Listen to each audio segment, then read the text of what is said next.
it gives the voter and the viewer an opportunity to really see the candidate in action, what he says, how he talks, what he really looks like, how he reacts.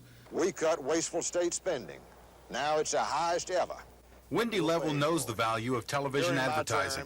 He's the press secretary for a man known once only as a business executive, but became governor in part through the creative use of TV. Television definitely played a key role in establishing his name recognition and identifying him with certain particular kinds of issues that he was involved with. Other politicians know the importance of TV as well. Gubernatorial hopeful Charlie Graddick flew in this crew from out of state to film some campaign spots here in Montgomery. Statistics show 98% of American households own a TV, and during an election year, political advertisers will spend from $45 to $4,000 for a statewide 30-second one-time television spot. The cost is not prohibitive, and it gives the politician himself a chance to say who he is or she and exactly what they stand for, and this is what the people want to know. Advertising statistics show television is the most influential form of media. Advertisers say the ads reach not only potential voters, but people who can change other people's opinion. Television combines sound and motion and color. This way, you can really feel like you're with the person. Dean Argo, WSFA News 12. He would come down from a ladder painting and go into the station and Last time, you know, so many of the polls right up to Election Day showed me coming in last, and just the opposite thing happened. So, you know, you run polls, you ask people, and a lot of folks don't like to be asked who they're going to vote for. I happen to be one. I believe in privacy of the ballot box, and you never know about the reliability of a poll. And I think there's $100 million worth of waste in Montgomery going right out of the window, and I think it's fair wrong. But the truth, so help you God. Sessions walked into Please a be lion's seated. den when he faced senators today. The lead lion, Massachusetts Senator Edward Kennedy, asked Sessions to withdraw his nomination after hearing charges from a federal judge who prosecuted civil rights cases with Sessions that he had called the NAACP and the ACLU un-American, uninspired organizations. Mr. Sessions is a throwback to a shameful era, which I know both black and white Americans thought was in our past. It's inconceivable to me that a person of this attitude is qualified to be a U.S. attorney, let alone a United States federal judge. He is, I believe, a disgrace to the Justice Department, and he should withdraw his nomination and resign his position. I think the most painful thing that's ever been said to me at any time, public or private, was when Senator Kennedy said that I was a disgrace to my office. I am proud of that office. I am proud of the work that I have done, and it breaks my heart to hear that said. I have to tell you candidly, on the basis of what I have seen here, that you have an uphill fight getting my vote. There were other charges that Sessions made racial slurs against blacks, charges which he denied, that he said he thought the Klan was okay until he found out they smoked pot, something he admitted saying, but in jest. The hearing is continuing at this hour, with the Reverend Jesse Jackson expected to testify against Sessions' nomination. Linda Falkerson for WSFA News 12, Washington. Blaming Ronald Reagan and Edwin Meese. The hearing started out on a bad note. He is, I believe, a disgrace to the Justice Department, and he should withdraw his nomination and resign his position. I am proud of that office. I am proud of the work that I have done, and it breaks my heart to hear that said. Kennedy asked Sessions to withdraw his nomination after hearing a statement from this federal prosecutor who worked on civil rights cases with Sessions that Sessions had called the NAACP and the ACLU un-American. I stand by those as having been made. Then, this damaging statement under questioning from Alabama Senator Denton. Do you believe he could be a fair and impartial federal judge? I would hope he could. I don't know. Earlier, when asked if he had called the NAACP a commie pinko organization, Sessions replied, I am loose with my tongue on occasion, and I may have said something similar to that, or could be interpreted to that. The Reverend Jesse Jackson came to Capitol Hill to speak against Sessions' nomination. We need not have anybody sitting in a position of power who has shown that much insensitivity and who has projected the appearance of evil. It would be a discredit to the judiciary to have people of that caliber and that character in that position. So it's been a tough day for Sessions, but it's not over yet. His nomination hearing will continue next week, and he'll hear more charges that he's not fit to be a federal judge. Linda Falkerson, WSFA News 12, Washington.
Yeah, she was slid about 3 or 4.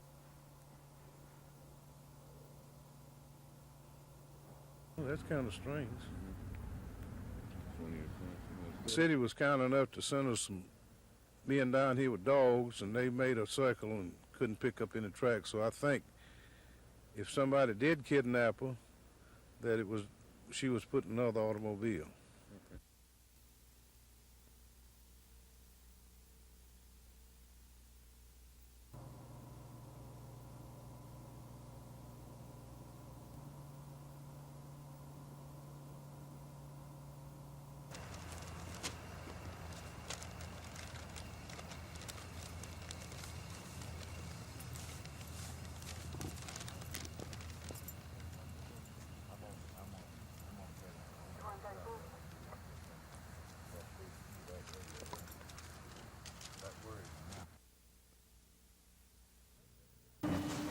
Late Wednesday afternoon, the Tigers began their journey from the Atlanta International Airport. From there, a 4-hour cross-country trek to Los Angeles. For most of the team, there was perhaps a bit of culture shock. It marked their first trip to the West Coast. I'm glad to be in L.A. and not Lower Alabama and Los Angeles. So I'm out here trying to have some fun and win a couple ball games. If you can fly into this airport, if you can rent a car, and if you can find a San Diego freeway, you're really educated. I used to coach here, and I know how it is, and it's quite an experience, and it is an educational experience, by the way.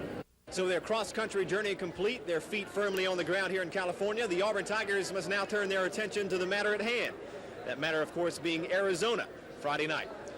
With the Auburn Tigers in Los Angeles, California, Mark Thornhill, WSFA Sports 12.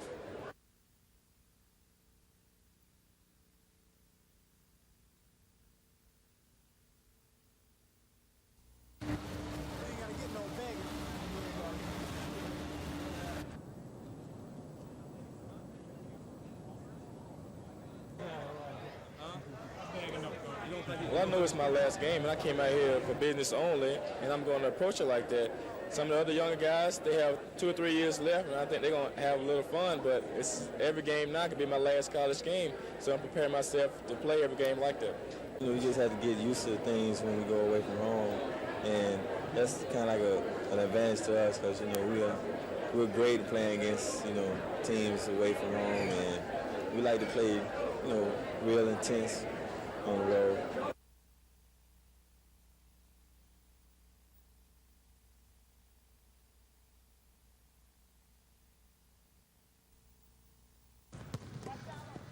They play Friday. Who they play? Southern Illinois. Southern Illinois won 21 games in a row. Champion. but a team like Southern Illinois that's coming into the tournament for the first time ever in a 23-game winning streak, they're going to pose a big problem to us. But we like playing at home, and we've been very successful over the years playing here.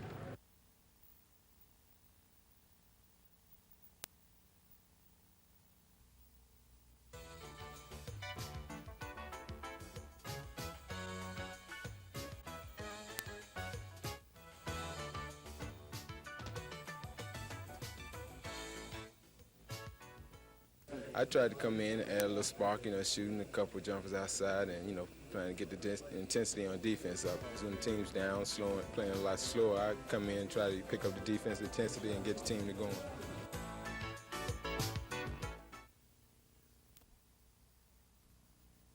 Times too. Coleman behind the back, down the...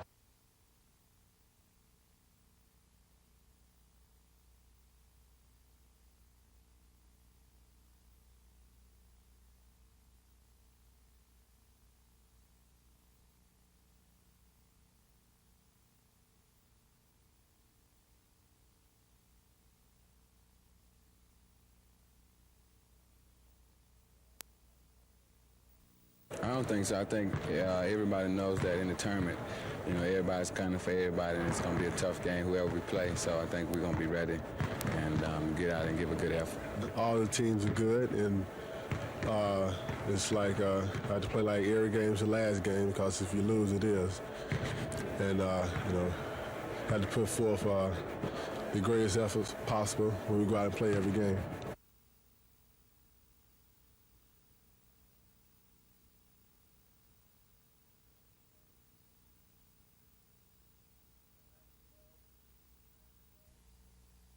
Maxwell.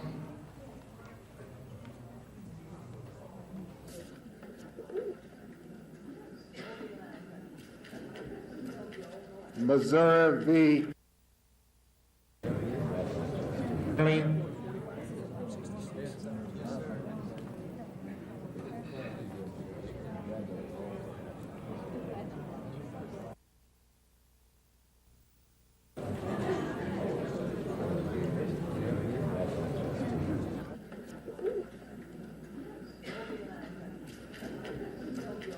Missouri v. Curtis. Our current drug trafficking laws are not a deterrent to the importation. An example, a man in Ozark was convicted of possession of $2 million worth of marijuana. He was sentenced to 10 years and a day and was back at home in Ozark in 6 months. That's not a deterrent, that's an encouragement to do business. Your individual accomplishments, but also to show others of the importance of voting. As the tell you, it's even been more pathetic than that. Many times less than 30% of the people eligible.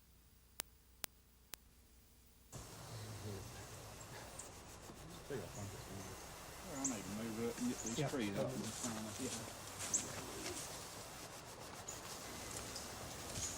You don't have any books out, do you, Mylon? Sir?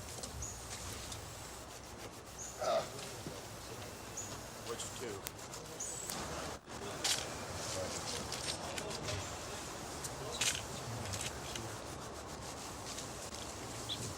Crash them into the open.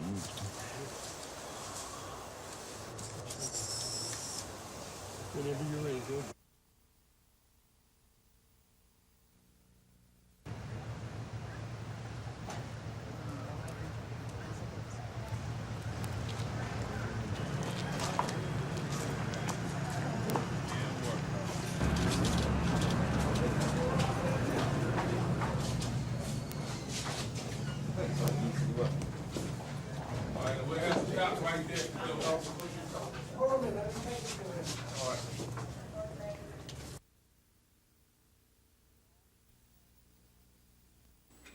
We will all become part of the workforce again, and we will not let the fact that we are all over 55 prove to be a handicap that we cannot overcome.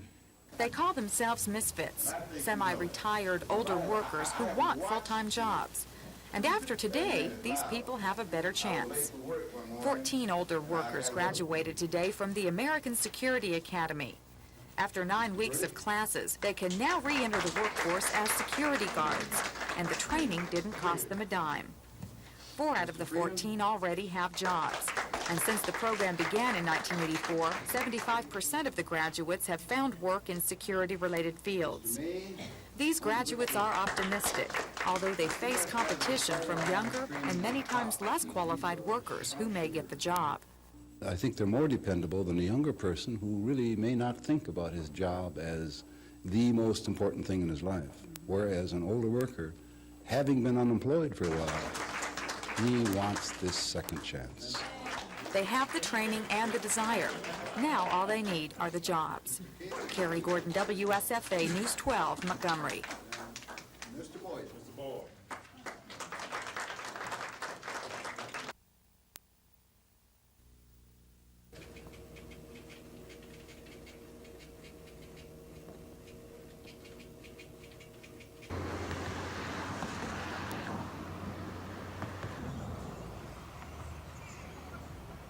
Well, most of our problems are going to be over the extreme southern part of the state. Some of the rivers down there are going to be up near flood stage, and we don't expect them to get much above flood stage, but near flood stage, which is going to present a problem for the low-lying areas. But as far as extensive flooding, it looks like we're pretty safe.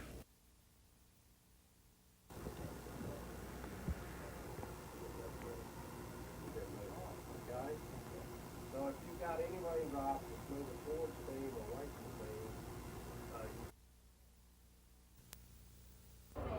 Allen met with members of the news media at the Birmingham airport as he was returning from a trip to Japan, where he had hoped to meet with Japanese Prime Minister Yasuhiro Nakasone. Allen said he had intended to present an economic plan that would correct the trade imbalance between the United States and Japan. Nakasone declined Allen's invitation, but Allen said he will make the severe U.S. trade deficit the focus of his campaign. That the message we should send to Japan and all nations who practice unfair trading policies, because really this is a global problem, should be either let our American products in or get your products out of our country. Allen criticized Democratic opponent Richard Shelby and Republican incumbent Jeremiah Denton, accusing them of being owned by special interests. They seem too preoccupied taking polls, collecting and counting money which has been contributed to their campaigns from out-of-state and foreign special interest groups. As a matter of fact, it does appear that these groups believe that the office of U.S. Senator from Alabama is up for sale to the highest bidder. Shelby discounted Allen's challenge for the Democratic nomination. In a statement released from his Washington office, Shelby said the real race for him will be against Jeremiah Denton in the fall, saying he is the only candidate who can successfully challenge Denton. And Shelby said it is critical for the national and state Democratic Party to continue their efforts to unite behind the Shelby camp.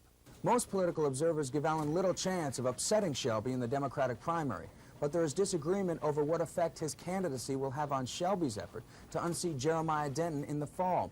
Some say having to campaign early will drain Shelby, physically and financially. But others believe the additional 2 to 3 months of media exposure will increase Shelby's name recognition, making him a much stronger candidate in the general election. Brian Flood, WSFA News 12.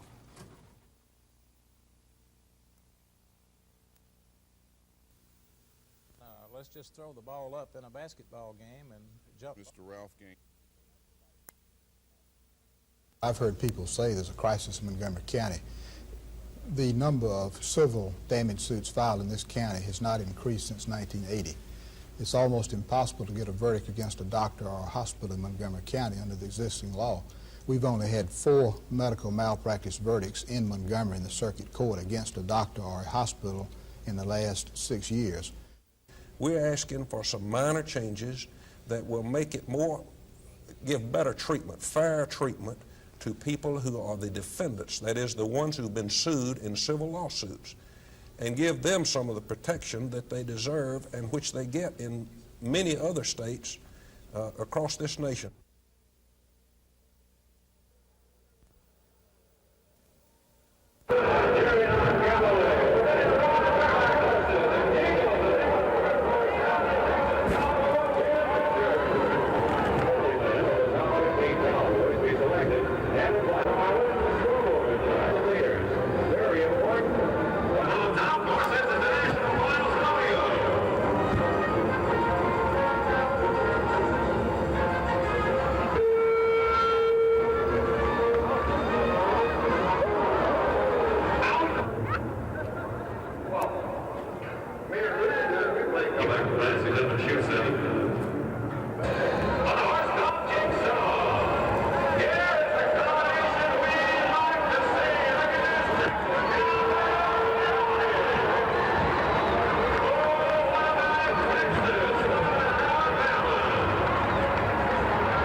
Well, for those of you who are rodeo fans, you know the rodeo is in town, and as you can see, Gina Gregory is out at the rodeo. And Gina, I noticed in the copy that you wrote for us tonight that you said there was going to be bull wrestling. I wonder if you've invented a new category for us.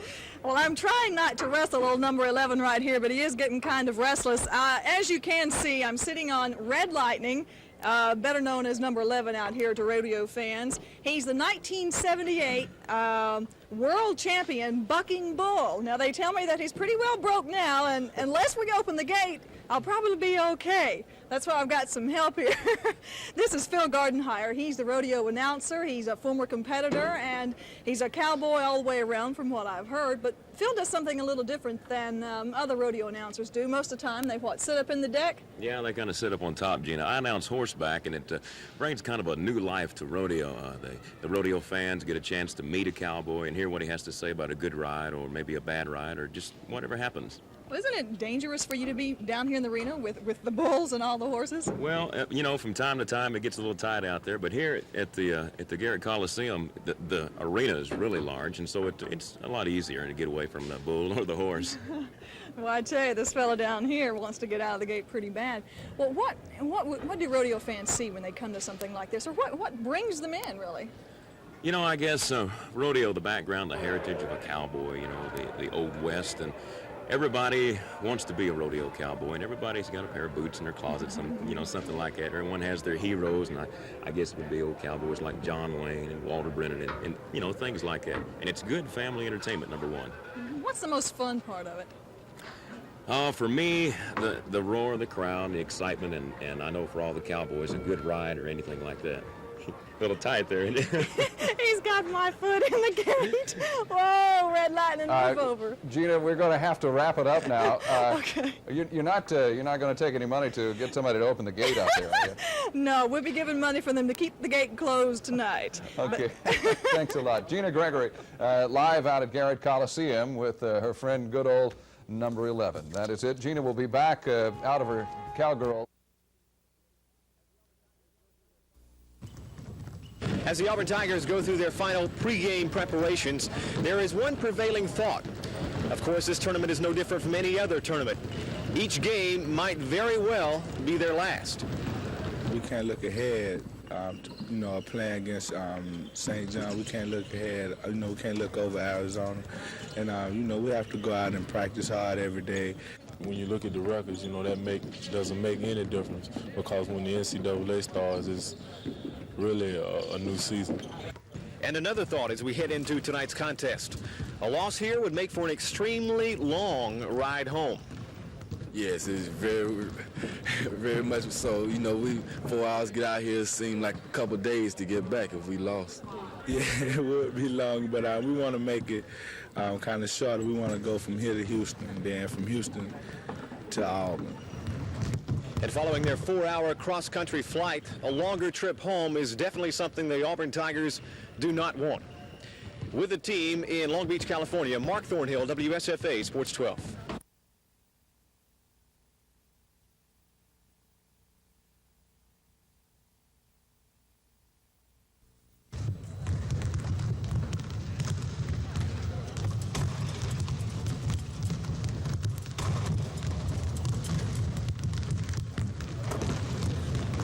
Well, no, I wouldn't say that, because of we beat a couple of teams last year that we hadn't played before.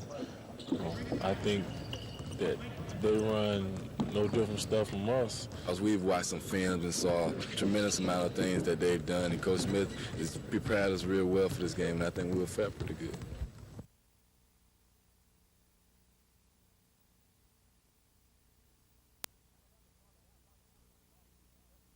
Alabama started out like the team that lost to Kentucky last Saturday in the SEC Championship. Halfway through the first half, its big playmen were in foul trouble.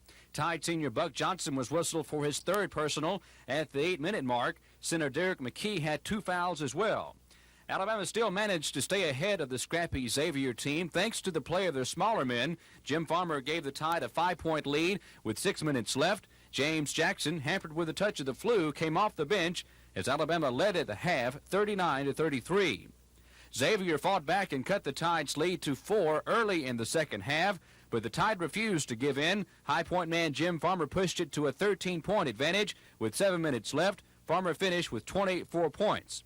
In the end, Alabama wore down the team from Cincinnati. Buck poured in 22 points despite the foul problems.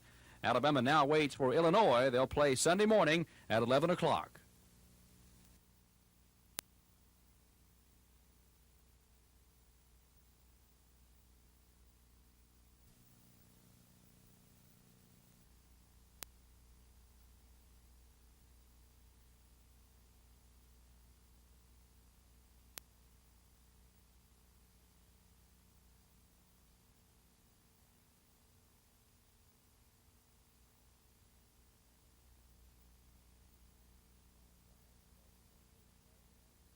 Well, I think our basketball team was ready to play. They knew Xavier was a good team.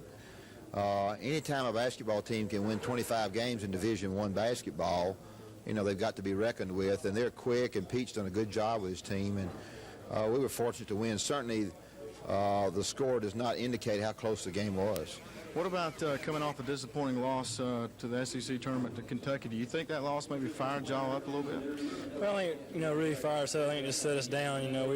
We just decided we were going to put it behind us and come in the NCAA and play as hard as we could, and I think we did tonight.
How about Florida?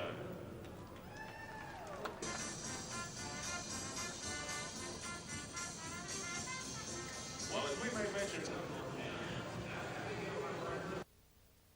every year our rodeo gets bigger and better, and people are coming now from all over the Southeast. We have people from Georgia and Florida and Mississippi and Tennessee, all across the South, because generally speaking, rodeos have been identified with the West, but now we take the Southeastern Livestock Rodeo here in Montgomery, one of the largest rodeos east of Mississippi and one of the best rodeos in the United States. Certainly we have the best facilities of putting on the rodeo anywhere I've been across the nation.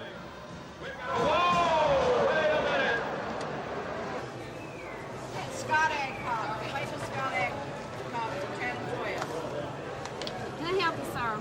No, I'm going to talk to this gentleman here.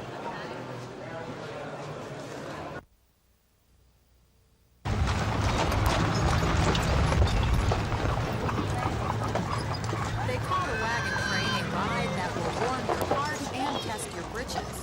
For the past 6 years, hardy pioneers have loaded up their wagons and horses for the trek across Alabama's heartland.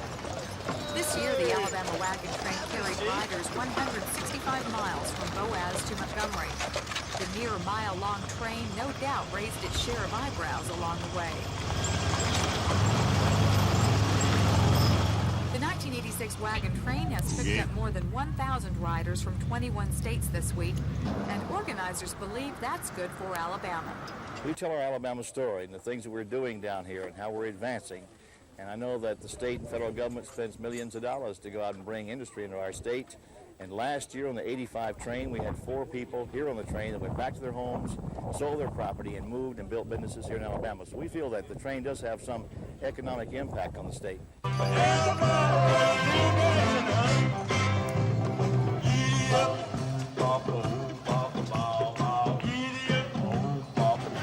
Gordon, WSFA News 12, Wetumpka.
Missouri v. Curtis. Our current drug trafficking laws are not a deterrent to the importation. An example, a man in Ozark was convicted of possession of $2 million worth of marijuana. He was sentenced to 10 years and a day and was back at home in Ozark in 6 months. That's not a deterrent, that's an encouragement to do business. Your individual accomplishments, but also to show others of the importance of voting. As the tell you, it's even been more pathetic than that. Many times less than 30% of the people eligible.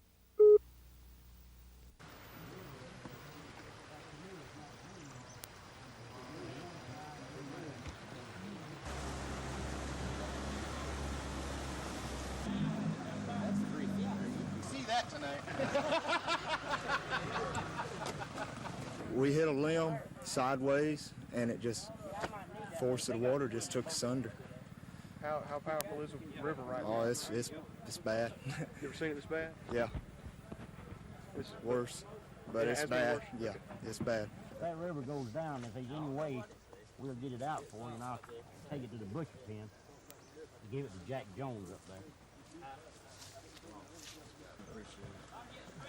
I have no idea.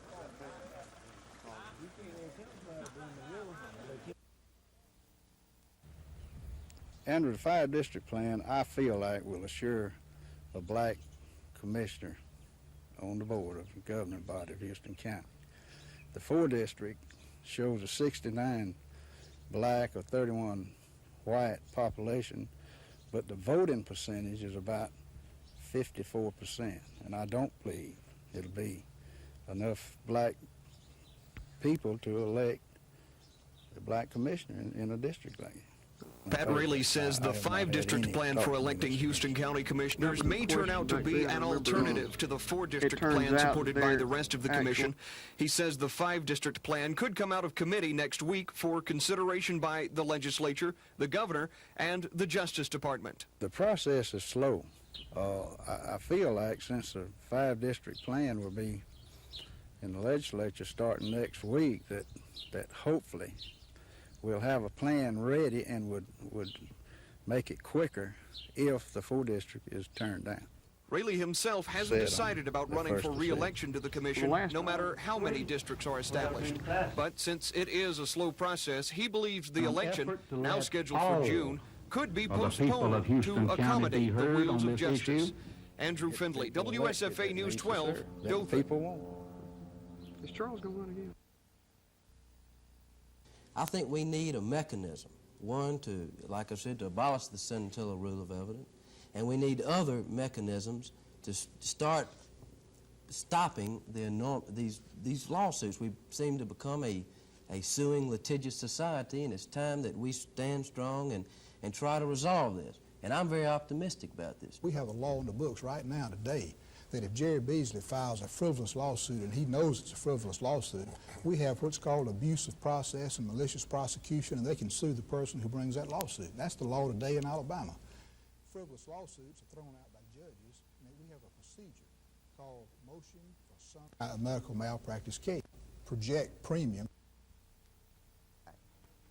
We're going to continue to try to offer that alternative, and if the people want that alternative, then the voters of this state will decide what we do in the Republican Party. We can put ourselves there and say we're going to try to offer you good government. If we have to have taxes, we'll have to have them, but we're going to try to spend the dollar wisely too. The present Democratic leadership has wasted a lot of money.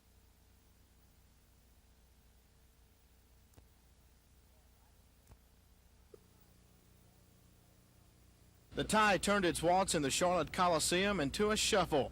Bama started the string music early by controlling the opening tip. On a nice feed, Derek McKee took it to the hoop for the easy layup.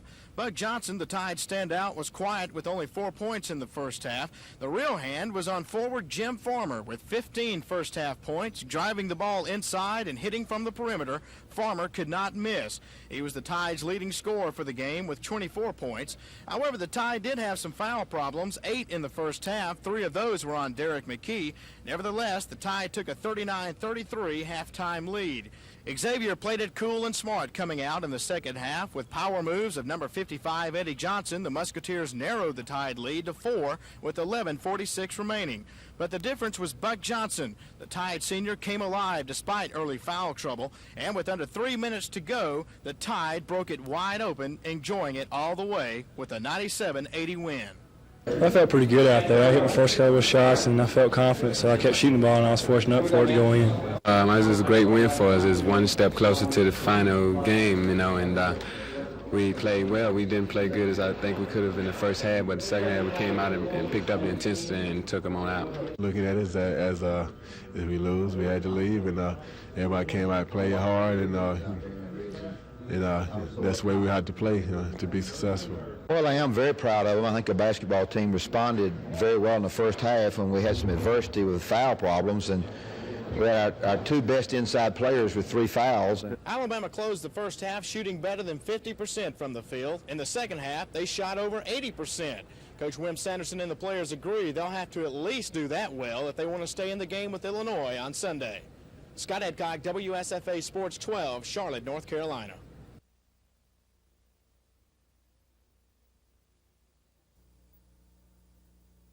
Pac-10 champion Arizona grabbed the early lead and held on through the first 20 minutes of play. Big John Edgar put in 12 points for the Cats in that first half. But after a slow start, Auburn's Chuck Person got cranked up, putting in 8 first-half points. Arizona led 34-32 at intermission. 2 Chuck Person free throws 5 minutes into the second half gave the Tigers their first lead of the game at 44-43. And from that point on, Auburn maintained that lead. Jeff Moore's three-point play with about 4 minutes to go gave the Tigers some breathing room at 61-55. And from then on, the Tigers coasted to a 73-63 win. Coach Smith told us to take our time, reverse the ball, and we ended up doing. We only went down 2 at halftime, and we came out the second half, and we took it to them, and we ended up with the victory. And I got it going late in the first half, and I came out the second half playing pretty well, but it was not a one-man show, so to speak. Jeff Moore played well in the backboard, and Jerry White did pretty good in the second half also. So the Auburn Tigers have successfully passed their first test of this NCAA tournament, but of course the tests just keep getting tougher. Next up for the Tigers, a Sunday afternoon date with Mr. Walter Berry and the highly ranked Redmond of St. John's. Reporting from Long Beach, California, Mark Thornhill, WSFA Sports 12.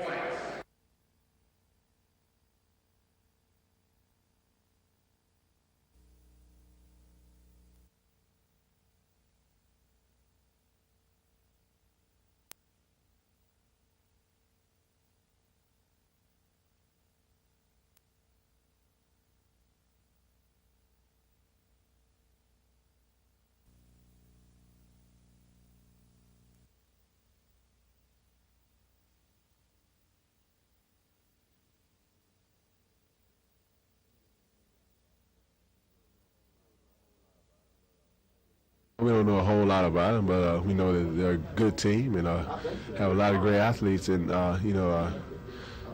to move on, we had to beat them. And, they got a lot of talent. They got a great team. You know, they've gone to Atlanta and beaten Georgia Tech, and if you do that, you know you got a lot of talent. And we watched them earlier today, and you know, we're just going to get in there and tomorrow and work as hard as we can. Hopefully Sunday we can win it. We know they got a couple of seniors in Bruce Douglas, Ephraim Winters. They got the big guy Norman in the middle, and they got other two wing guys that plays real well. They got a talented club, and it's going to be hard for us to beat them.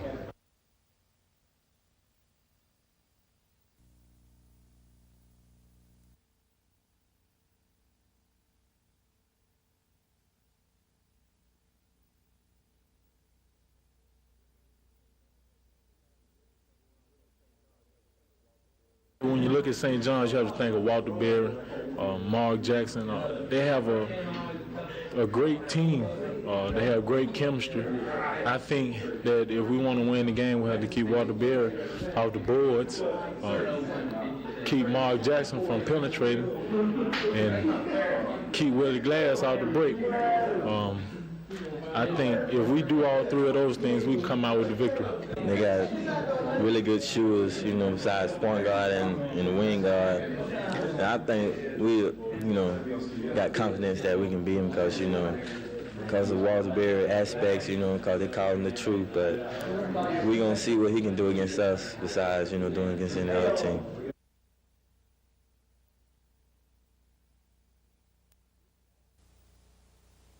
We pick it up in the first half. Georgetown in gray. Ralph Dalton will get the pass inside. Dalton with the hook shot for the Hoyas. But the Michigan State team was something else today. Darrell Johnson to Vernon Carr breaking down the lane. The Spartans led 32-30 at halftime. John Thompson feeling a lot of frustration. Little went right for the Hoyas. In the second half came a game breaker. Scott Skiles comes up with it. First, off the alley-oop breakup. It's Skiles with an unbelievable pass around the back. Blind pass to Larry Pollock. What a move by Skiles as he led the Spartans to an 11-point lead in the second half. Georgetown tried desperately to get back into it. Here off the miss by Skiles, Reggie Williams with the rebound. Ahead to Michael Jackson. Jackson will feed Perry McDonald, who drives, but Georgetown could only get to within 8 points of Michigan State in the second half. And when the Hoyas tried to put the pressure on, Scott Skiles was a man to break it. With 18 of his 24 points coming in the second half, he leads Michigan State over Georgetown 80-68. Scott Clark for NBC News.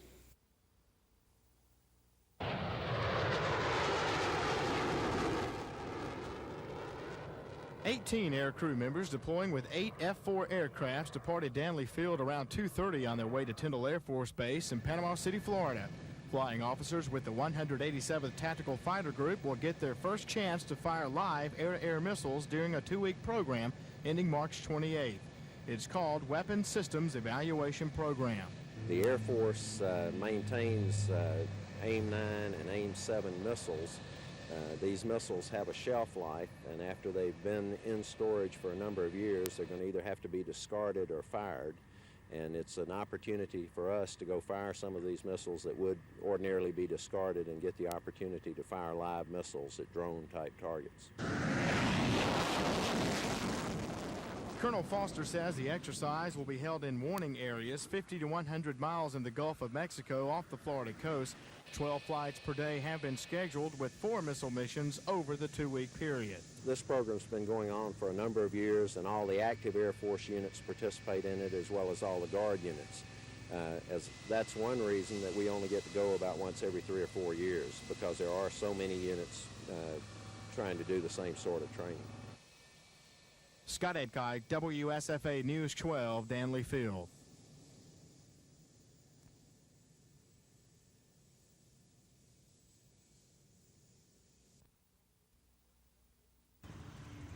First Methodist is Montgomery's oldest organized church, dating back to 1829. The church moved to its present site from downtown in the 1930s and has gradually grown to its present size and worth, estimated at over $10 million. No major expansion has taken place at First Methodist in 20 years, but the church's senior pastor, Dr. Carl Stegall, says it's time to grow again, time to renovate and expand to keep up with the church's growing membership. The chairman of the fundraising drive is George Thompson, who says the work done over the next 2 years at First Methodist will provide the base for the church's mission into the next century. It's an expansion in facilities to give us the ability to take in more members and to strengthen our congregation with more membership, and thereby to improve our outreach and our mission to the community and to the world. Thompson says over half of the $1,850,000 needed for the work is in. He says the rest to come from donations from the congregation should be in a month. Thompson says construction should begin by the end of the year and be completed in 1988. Andrew Findley, WSFA News 12, Montgomery.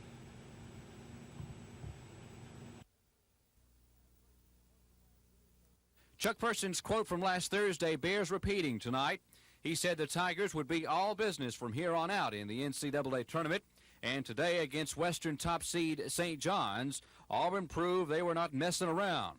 Number 45 had another tremendous day. His 27-point total was 6 above his average. But Person stole the show with rebounding. His average is 7 a game. Today, he had 16. As a team, Auburn out-rebounded the Redmen 23-9 in the first half to go along with a 12-point lead. St. John's star player and winner of the John Wooden Award started the second half ice cold, hitting 4 points in the final 20 minutes. Walter Berry finished the day with 20 points. 2 other Tiger players were in double figures. Jeff Moore netted 17, while guard Gerald White canned 10 points. They, along with Person, accounted for 2/3 of Auburn's point total. The Tigers coasted in the final minutes, cherishing the upset most said would never happen. The final, Auburn 81, St. John's 65.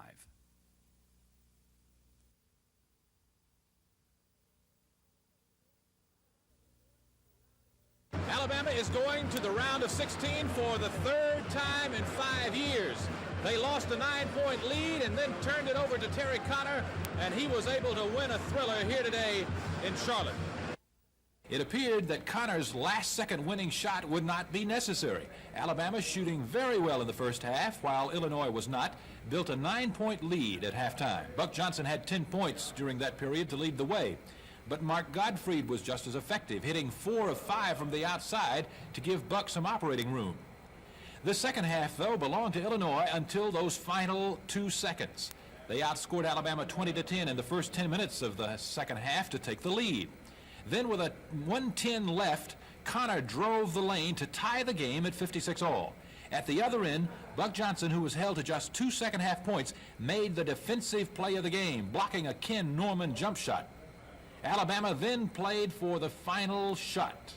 Did you have it in your mind to try and score there in the final 10 seconds? Well, yes, I had in my mind to score. You know, I feel I'm capable of taking one-on-one to the basket, drawing a foul, getting a shot off, you know, for the buzzer when I. Did you notice that they almost cleared it out for you and Douglas at the end, where you had a lot of room? Yeah, they kind of cleared it out. That surprised me a lot when they did that. You know, they was collapsing on me all the game, and they didn't collapse on me in a little seconds left, so I just turned around and shot a jump shot. We felt like if we shot the ball at 4 seconds on the clock, we'd either win or go overtime. We had the trump card at that time. You know, if we shoot it too early, they've got a chance to beat us. But if you shoot it with 4 seconds and you miss it, you got a chance for the tip in. So by the time the ball is shot and the ball is tipped, they can't get the thing down to the other end. So we want to shoot it with 4. So it's on to the Omni in Atlanta, where Wimp Sanderson has a chance to take his team further than they've ever been in this NCAA tournament.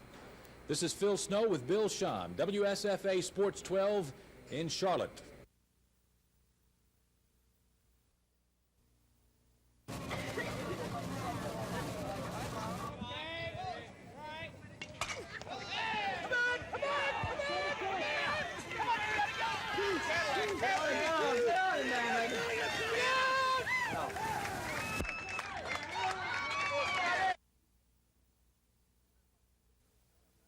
Thank you very much for being Lieutenant Governor out here this Baxley early in made the the morning. announcement to supporters, many This of whom were is Sharon celebrating Pride. St. Patrick's Day. Baxley said he will, if elected, see to it that the Porter-Mobile and the state waterways are brought to their potential. It is so important that we utilize and sell what we've been blessed with right here in this area, and that's why we chose Mobile as the place to start out with statewide. The second leg of the Baxley campaign was here in Dothan. In his hometown on his mother's front porch, Baxley told about 100 hometown supporters he's better prepared than when he lost a runoff to Bob James 8 years ago. On the Capitol grounds in Montgomery, Baxley talked about his record in state government and told the group he's prepared to continue to lead Alabama. I have the experience. I feel that I've been a leader in this state. My career spans 20 years. I have confidence in my ability. I feel that when we're talking about a new image for the state and a new direction, I feel that I can sit down outside this state in any boardroom or any governmental office anywhere, on any intellectual level. And even though I'm a product of the public schools of this state, I'm proud of it. I believe that I can hold our own and my own, saying Lieutenant Governor Bill Baxley is expected to preside over the state Senate most of the week, and he'll be back on the campaign trail Friday. This is Norman Lumpkin, WSFA News 12 at the Capitol. Of what we've done in this state.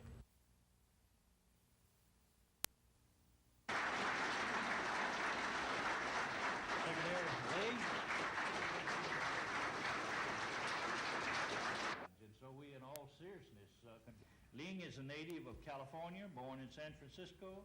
After attending...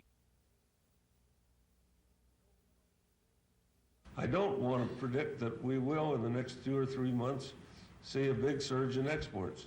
It's going to take longer than that because the stocks around the world are heavy, and it's going to take a period of time to clean up those inventories. But once we move past that, I think we're going to see a decrease in the interest on the part of other countries to produce as much as they have, because the world price is going to be lower, and we're going to be out there regaining that volume. A lot better.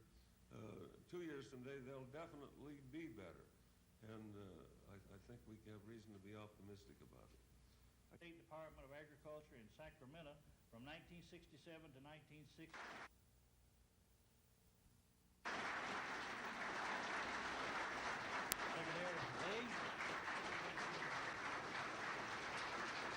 World War II, Ling spent 1949 to 1967. He was president of the State Department of Agriculture. He's convinced me that maybe we are heading in the right direction, that maybe we'll regain some of those markets that we had lost, and we'll become more of a market-oriented agriculture. That sometimes is painful to some people when you make a reference to that, because the thing they associate with that is lower prices, and that would be right in the immediate future. But of course, our aim is and goals are to have price improvement as a result of this, and expanding our markets, and instead of setting a price that let others come in and sell under.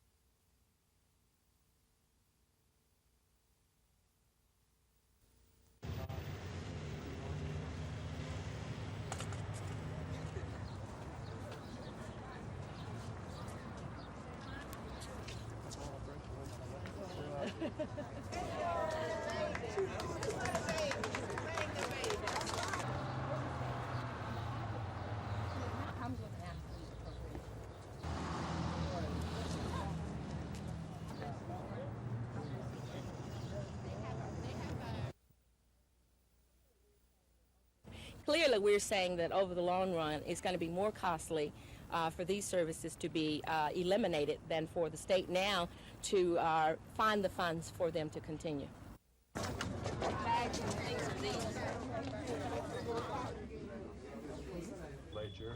was he who recognized the problem, and it was he who came forward with a solution.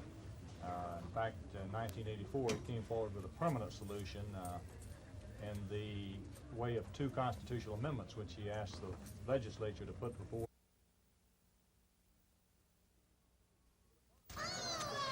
The Department of Pensions and Security says 179 child daycare centers and 30 retiree centers will be affected by the cuts. DPS postponed closing the centers the first of this month, hoping the legislature would approve $14 million in supplemental funding, $4 million of which would go toward keeping the daycare centers open. The bill for that funding has yet to go before legislators, and that's why these people went to the Capitol seeking the help of the governor. Sophie Harris says closing the centers will cause more problems than many legislators may realize, forcing many of the working people who depend on the centers to turn to welfare. Not contribute to the as taxpayers, but rather absorb from the services that they will have to receive after having given up their employment. So clearly we're saying that over the long run it's going to be more costly for these services to be eliminated than for the state now to find the funds for them to continue. The governor was out of his office when the crowd came to see him, but his aide, Elvin Stanton, assured them of Wallace's support. Still, termination notices are set to go out tomorrow, and if the money isn't appropriated, centers may begin closing April 1st. Andrew Findlay, WSFA News 12, Montgomery.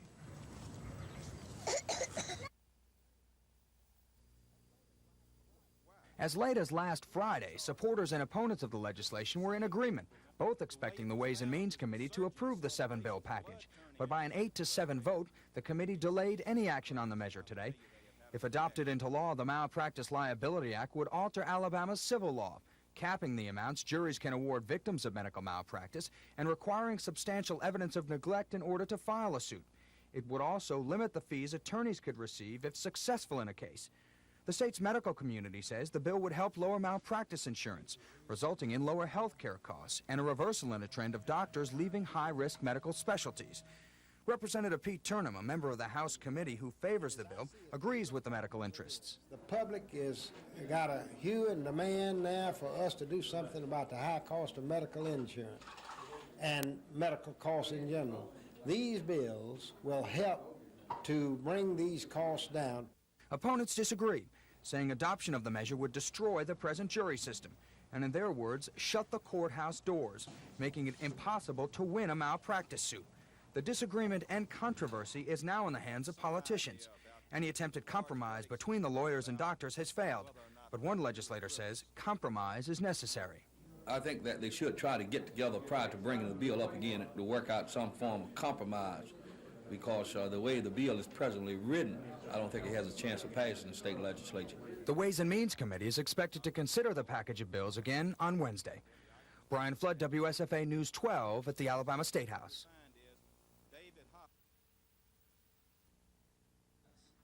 Have been found to be implicit in the concept of ordered liberty. The Supreme Court adopted the principle that those Bill of Rights provisions which are fundamental and essential to the Constitution. From St. Michael's College in 1975.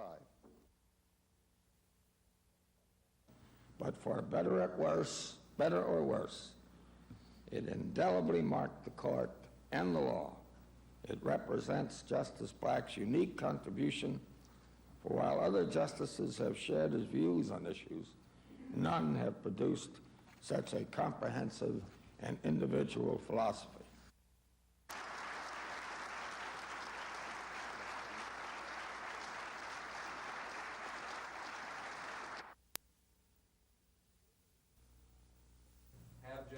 The Blue Ribbon Task Force on Uncompensated Care is faced with the dilemma of balancing society's expectations of quality health care with society's willingness to pay the tab. It seems unlikely in such a climate that additional revenues for uncompensated care would be looked on with favor. We ought to have everybody in the private sector paying for it, not just some of us. And all we're saying is this is a tremendous priority, and I think it is something that deserves some increased funding. An average of about 10.5% of each Alabama hospital's expenses is never collected.